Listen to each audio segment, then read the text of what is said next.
श्री शिवाय नमस्तुभ्याम, हर हर महादेव, जय महाकाल। कैसे हैं आप सभी लोग। देखिए आज का जो ये वीडियो है ना, आप सभी लोगों के लिए बहुत ही ज्यादा खास और विशेष होने वाला है। आप सभी को पता है कि फाल्गुन मास का बहुत ही पवित्र सा महीना चल रहा है और कल है फाल्गुन मास का पहला शनिवार का दिन।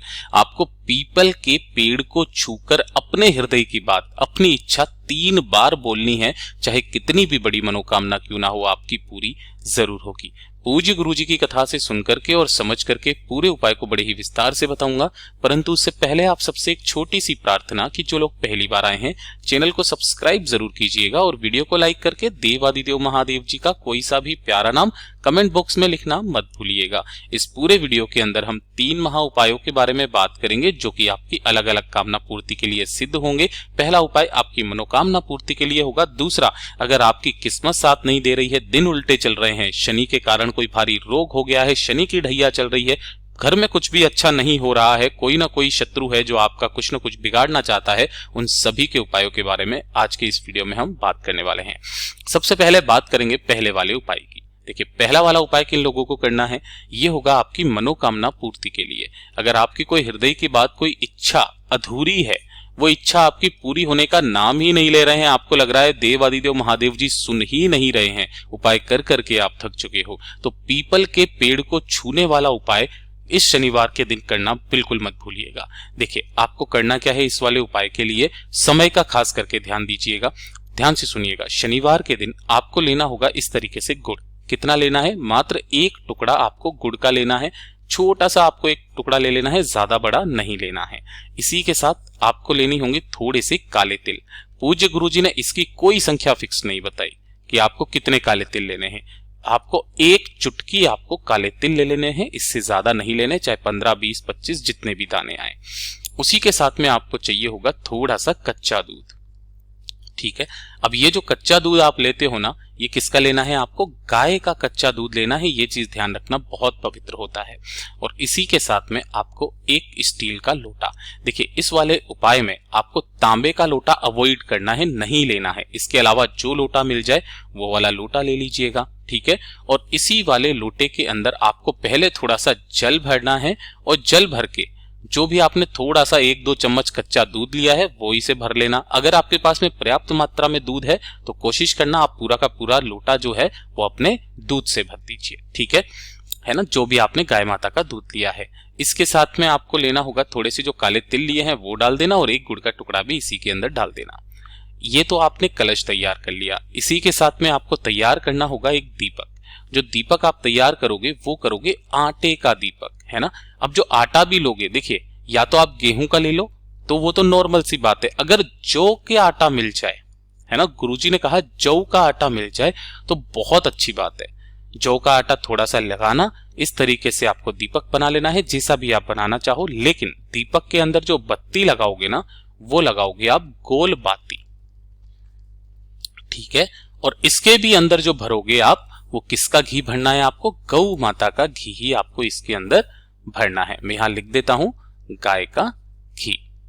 इस तरीके से आपको दीपक तैयार कर लेना है और इस सभी को लेकर के आपको शनिवार के दिन, ठीक है, देखिए शनिवार को अगर आप जा रहे हो ना तो सुबह आप 10 बजे से पहले जाना।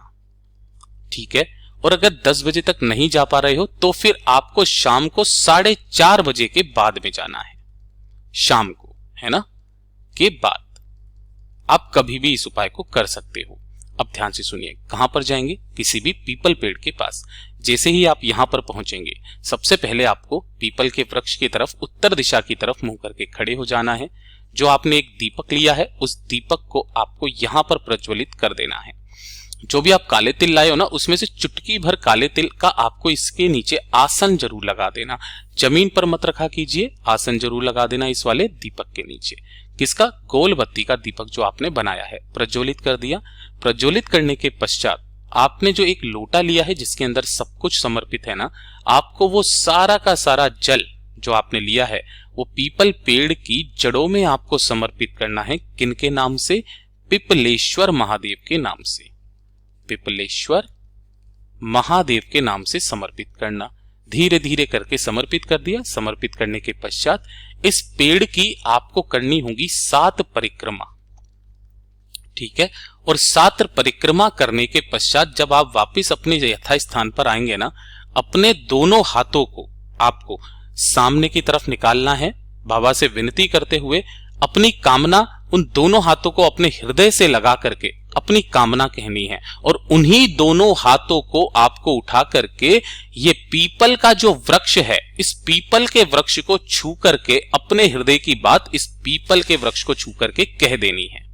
आपकी जो भी कामना है ना, वो इस पीपल के पेड़ को छू करके दोनों हाथों से, ये चीज ध्यान दीजिएगा, पहले अपने हृदय से लगा करके बोलिएगा, फिर पीपल के वृक्ष को छू करके आप अपनी कामना कहिएगा, है ना। उसके पश्चात बाबा से विनती करके ढोक दे करके वापस घर की तरफ चले आ जाइएगा। जब भी शनिवार पड़ता है ना, हर शनिवार के दिन मैं इस उपाय को जरूर बताता हूं। सबसे कारगर उपाय है अपनी मनोकामना को जल्दी से जल्दी पूरा करने का। पूज्य गुरु जी का बहुत ही अद्भुत और अचूक उपाय है, जरूर कीजिएगा। अब बात कर लेते हैं दूसरे वाले उपाय की। ये जो दूसरा वाला उपाय है, किन लोगों को करना है, ध्यान से सुनिएगा। अगर किसी के दिन उल्टे चल रहे हैं, दिन उल्टे चलने का मतलब क्या है, वो जिस कार्य में हाथ डाल रहे हैं सफलता मिल ही नहीं रही है ना। बहुत बुरे दिन चल रहे हैं, शनि महाराज जी के कारण कभी कोई बड़ा भारी रोग हो गया है, साथ ही साथ अच्छे काम करते करते बुरा हो जाता हो, सफलता नहीं मिल रही है, समस्या पे समस्या आती चली जा रही है, कार्य नहीं बन रहे हैं, आपके जीवन में कुछ भी अच्छा नहीं चल रहा है, तो शनिवार के दिन इस वाले काम को करना स्टार्ट कर दीजिए। सबसे पहले आपको एक दीपक तैयार करना है। जो दीपक होगा ना इस वाले उपाय में, वो होगा लंबी बाती का। किसका? लंबी बाती का आपको एक दीपक तैयार कर लेना है। जब ये दीपक तैयार हो जाए, इसी के अंदर आपको भर देना होगा गाय का घी। ठीक है। अब सुबह के समय कोशिश करना, या दिन के समय आपको क्या करना है, किसी भी पीपल के पेड़ के पास जाना है। पीपल के पेड़ के पास जाकर के जो इसकी छाल होती है ना, ये थोड़ी सी छाल आपको खुरेद करके लेकर के आनी है। इसे पीसना है, पीस करके छान लेना है, और पीपल की छाल का ये चंदन बना लेना है इस तरीके से। ठीक है, थोड़ा सा ज्यादा बना लेना, और 1 लोटा शुद्ध जल। इस पीपल की छाल का चंदन, 1 दीपक और 1 लोटा शुद्ध जल, इन सभी को लेकर के आपको पहुंच जाना होगा। कहां पर? सबसे पहले आप जाओगे पीपल के पेड़ के पास। जैसे ही आप यहां पर जाओगे, प्रदोष काल में आपको जाना है, शाम के समय, शनिवार के दिन शाम को, प्रदोष काल में, यहां लिख देता हूं। यहां पर जाओगे, एक लंबी बाती का दीपक आपको पीपल के पेड़ की जड़ों के पास समर्पित करना है, और जो बत्ती का मुख रखोगे ना, वो रखोगे पेड़ की तरफ। इसके नीचे कोई ना कोई आसन जरूर लगा देना। यहां पर लगा देने के पश्चात आपको अपनी कामना कहनी है, वक्त को सुधारने की। शनि महाराज जी के कारण कभी कोई बड़ा भारी रोग हो गया है, उसकी विनती करनी है। विनती करने के पश्चात जो आपने चंदन का चूरा, यानी कि जो पीपल के वृक्ष का चंदन आपने तैयार किया है, और 1 लोटा शुद्ध जल, इन्हें लेकर के पहुंच जाना बाबा के मंदिर शिवलिंग के पास। उत्तर दिशा, नॉर्थ डायरेक्शन की तरफ मुंह करके खड़े हो जाना। सबसे पहले आपको करना क्या है, ध्यान से सुनिएगा। जो भी आपने चंदन लिया है ना, उस पूरे के पूरे चंदन से आपको शिवलिंग का अभिषेक करना है। पूरे के पूरे शिवलिंग पर आपको अच्छे से चंदन लगा देना है। किन महादेव जी के नाम से लगाओगे? पीपलेश्वर महादेव के नाम से। पीपलेश्वर महादेव जी के नाम से लगा देना। लगा देने के पश्चात अपना नाम, गोत्र और अपने जो भी अच्छे वक्त की कामना करते हुए बाबा से विनती करना। विनती के पश्चात जितना चंदन हो सके इस शिवलिंग से आप वापस से निकाल लेना, और किसी भी पात्र में एकत्रित कर लेना। अपने दोनों हाथों में उस लोटे जल को लेकर के पिपलेश्वर महादेव जी का स्मरण करके 1 लोटा शुद्ध जल शिवलिंग के ऊपर समर्पित करना। ओम नमः शिवाय, श्री शिवाय नमस्तुभ्यम पंचाक्षरी मंत्र या षडाक्षरी मंत्र का स्मरण करते हुए जब ये पूरा जल समर्पित हो जाए, आपको क्या करना है, ढोक दे करके इस चंदन को लेना है, और इस चंदन की 1 बिंदी अपने मस्तक पर, 1 बिंदी अपने कंठ पर इस तरीके से लगाना है, और लगा करके ही आपको अपने कार्यस्थल के लिए या जिस कार्य के लिए भी आप जा रहे हो घर से निकलना है। एक बार तो आप तब लगा लेना, दूसरा जब भी आप घर से बाहर निकले इस चंदन का तिलक लगा करके ही बाहर निकले। आप जिस कार्य में हाथ डालोगे सफलता मिलेगी, जिससे बात करोगे वो आपकी बात को महत्व देगा, मान सम्मान में वृद्धि होगी। इतना अचूक और अद्भुत उपाय है ये, तो जरूर कीजिएगा। केवल शनिवार के दिन, जिस दिन ये चंदन खत्म हो जाए, आपको क्या करना है, फिर से वापस ये उपाय करना है, चंदन लेकर के आ जाना है, और इस तरीके से करते रहिएगा। ठीक है। अब बात कर लेते हैं तीसरे वाले उपाय की, आज के इस वीडियो का सबसे अंतिम उपाय। तीसरा जो उपाय है वो किन लोगों को करना है, ये चीज ध्यान से सुनिए। अगर आपके शत्रु बहुत ज्यादा हैं, जो आपके कार्य में बाधा डालते हैं, आपके कार्य नहीं होने देते हैं, आपकी बुराइयां करते हैं, कार्यस्थल पर भी ऐसे काफी सारे लोग होंगे जो कि आपका भला नहीं चाहते हैं, है ना, और वो आपका कोई ना कोई कार्य बिगाड़ते रहते हैं, तो उनके प्रभाव को शून्य करने के लिए इस वाले उपाय को किया जाता है। साथ ही साथ अगर शनि महाराज जी के कारण कभी कोई बड़ा भारी रोग हो गया है तो शनि की कृपा पाने के लिए, शनि की ढैया को खत्म करने के लिए इस उपाय को किया जाता है। आपको क्या करना है, एक कटोरी लेना है और इस कटोरी में लेना है आपको सरसों का तेल। किसका तेल लेना है, केवल सरसों का तेल आपको लेना है। लेकिन यह चीज ध्यान दीजिएगा, कितना, आपके घर में जो भी रुद्राक्ष हो उस रुद्राक्ष को आपको इस कटोरी के अंदर डालना और ये इतना तेल लेना है कि ये रुद्राक्ष पूरा का पूरा डूब जाए, है ना। और शनिवार के दिन शाम के समय पर कोशिश करना, एक दीपक और ले लेना गोलबाती का, किसी भी शनि महाराज जी के मंदिर में जाना, है ना।